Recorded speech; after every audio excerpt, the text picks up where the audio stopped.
group up the street that's continuing to yell, "We want Kennedy," from the sound of the voices, seem to be mostly high school girls. They have a drum up there, and as soon as he passes by, they're going to start pounding on that and continue to yell, "We want Kennedy."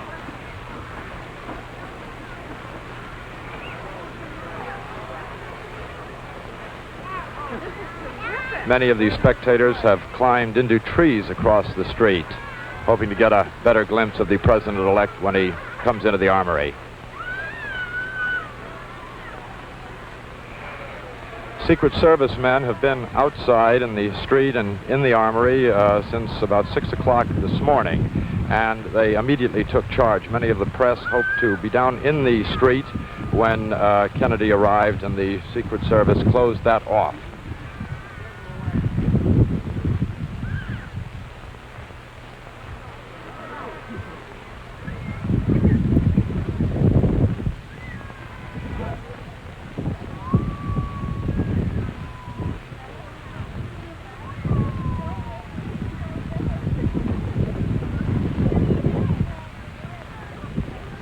Most of the demonstration seems to be coming from up the street, from those apparently high school students. Right in front of the Armory, it's pretty quiet. Everyone just waiting. And here comes the motorcade now. The motorcade with President-elect Kennedy.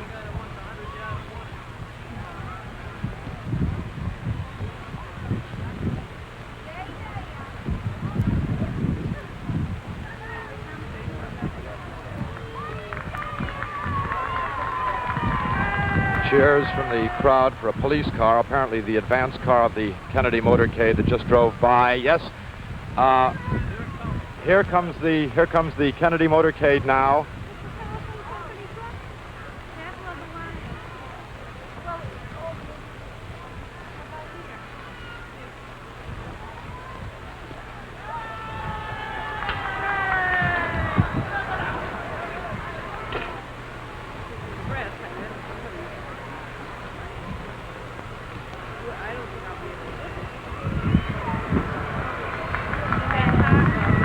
Here's President-elect Kennedy now, coming up to the Armory.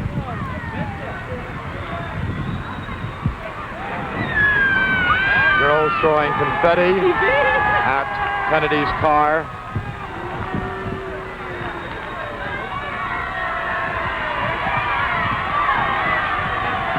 Senator Kennedy sitting in the front seat, being helped out by Secret Service.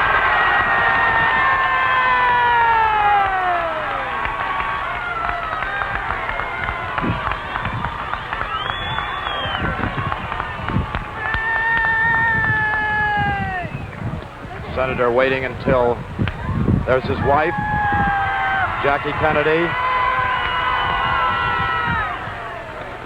The president-elect is shaking hands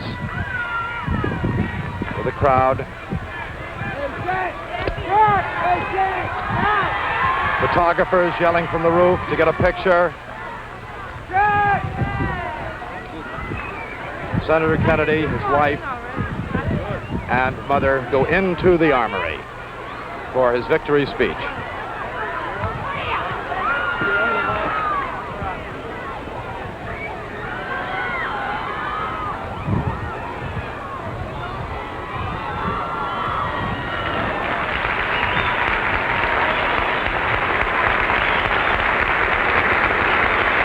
Here inside the Armory, the once very junior senator from Massachusetts, now at the age of 43, the president-elect of the United States, and his wife Jacqueline go strolling down the aisle, heading for the rostrum while he receives one of the rarest of tributes, a standing ovation from newsmen.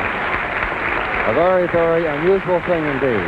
It should be noted, too, that there are local enthusiasts from Hyannis who have somehow made their way into this Armory, and they are contributing mightily to the applause.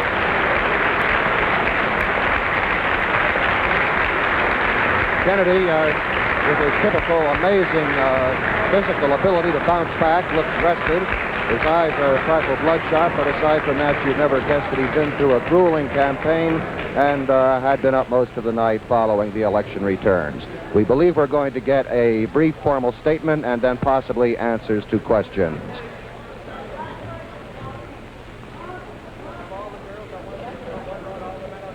The President-elect of the United States.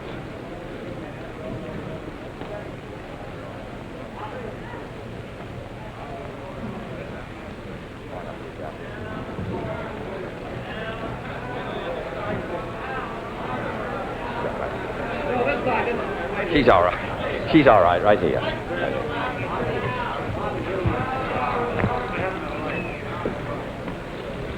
Ladies and gentlemen,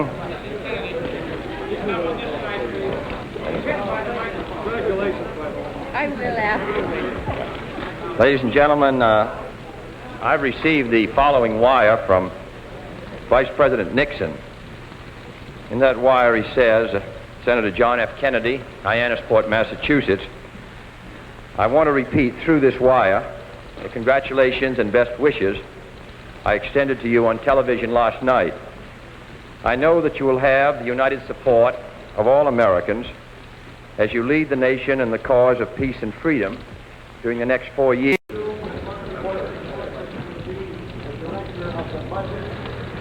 That is correct, and I would say that the only limitation on that is that I will be announcing within the next 24 hours a liaison with the present administration in regard to the problems of transition.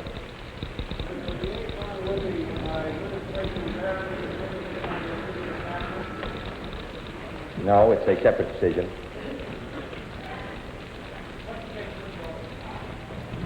I guess all the ones we carry.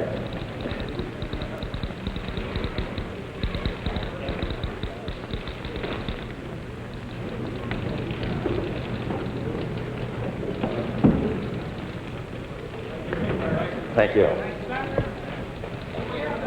Strange hesitancy seemed to drop over the press corps that has been covering Senator Kennedy for all these many months.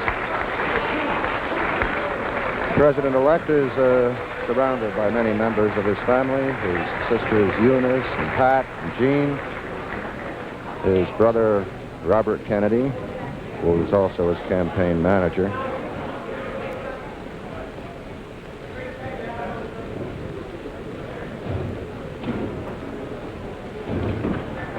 That's Robert Kennedy on the far left.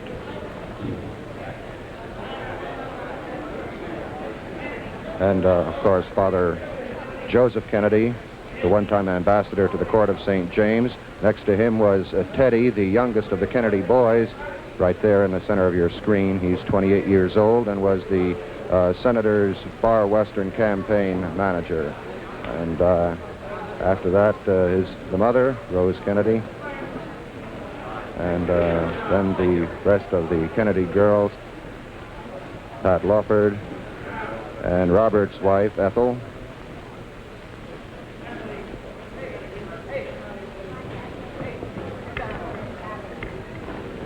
And now the President-elect is making his way from the stage.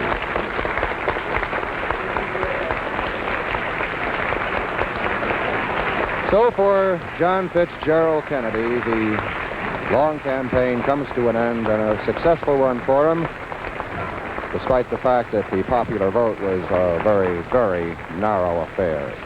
Actually, Senator Kennedy decided to make the supreme bid for the nation's highest office for his party's nomination just a few weeks after he failed by a whisker to get his party's vice presidential nomination in 1956.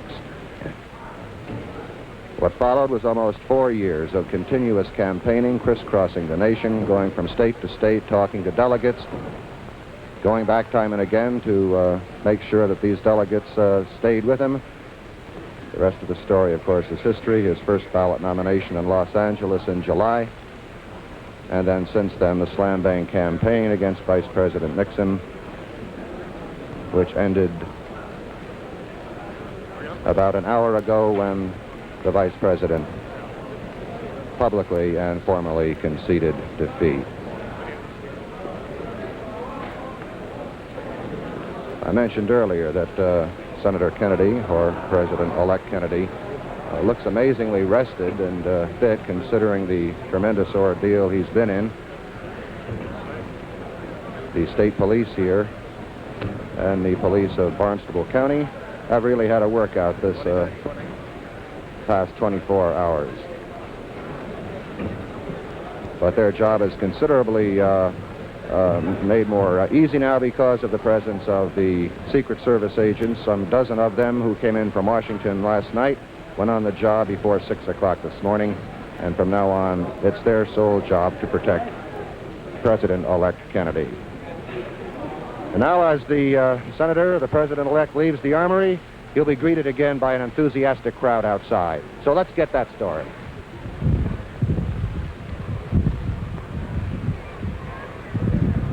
Senator Kennedy, now President-elect Kennedy, and his family on their way out of the Armory after he gave a very short victory statement.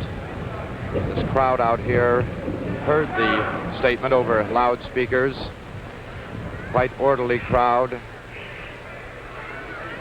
Senator and his wife and the rest of the Kennedy family plan to return to the Kennedy compound just a few miles up the road. He's walking out of the Armory very slowly, shaking hands with people, talking to reporters. And here come the Kennedy sisters. The first one's out.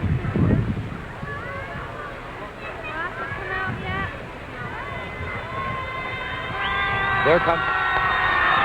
That yell was for Peter Lawford.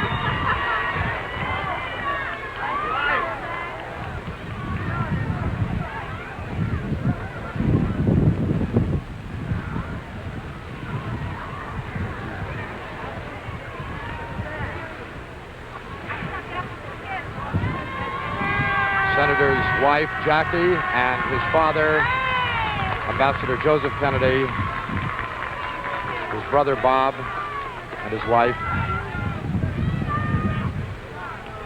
The President-elect still hasn't emerged.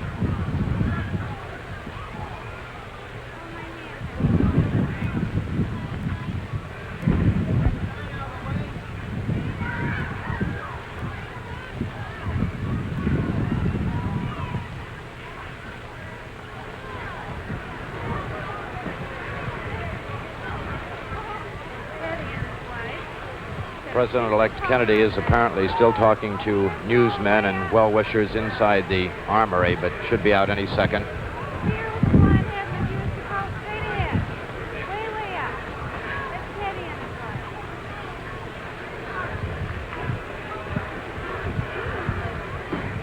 The crowd out here, I estimate, is roughly 2,000 people, extremely orderly. And not too enthusiastic. At least they weren't when the President-elect and his party drove up to the Armory a few minutes ago.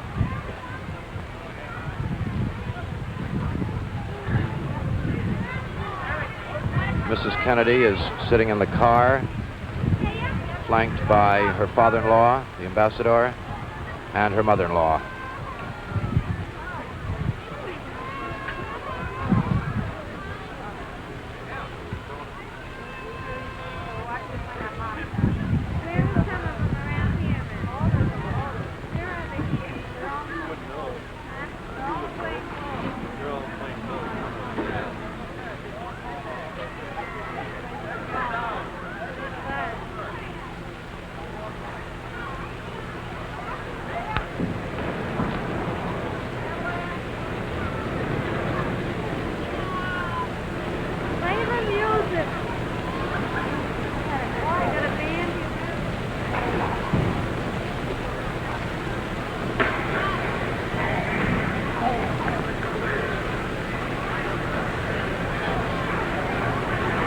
Senators here, we're going to have some.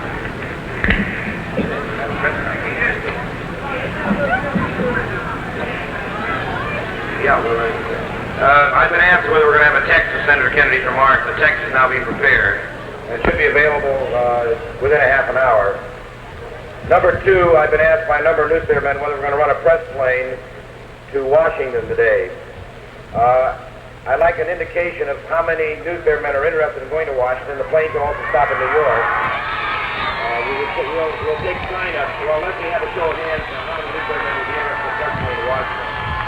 Senator Kennedy, President-elect, getting into his car, standing on the...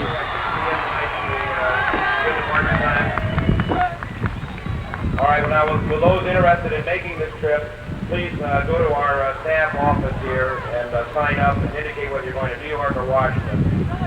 And we'll make arrangements to have a plane fly down. The transcripts are available, and we'll put them down.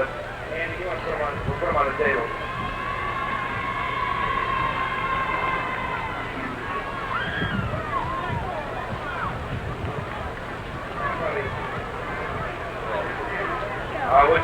We're going to close the pool down at the house now, so that I will hold another briefing around 6 if anything develops.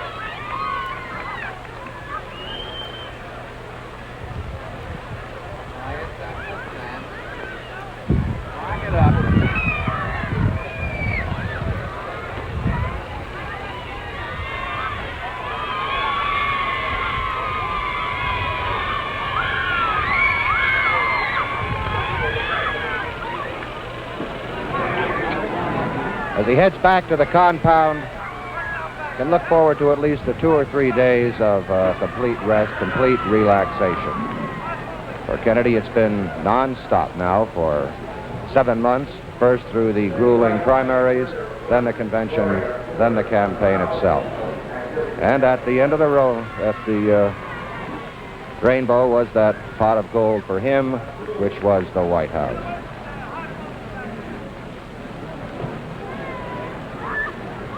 Rather nostalgic scene to any veteran campaigner. I feel like I ought to be in the buses, charging off down the highway. Fortunately, that's done for another 4 years. So as Kennedy and his family go back to the compound 2 miles away in the small village of Hyannisport, the saga of the 1960 conventions and campaign and election night comes to a close. That's the story from Hyannis.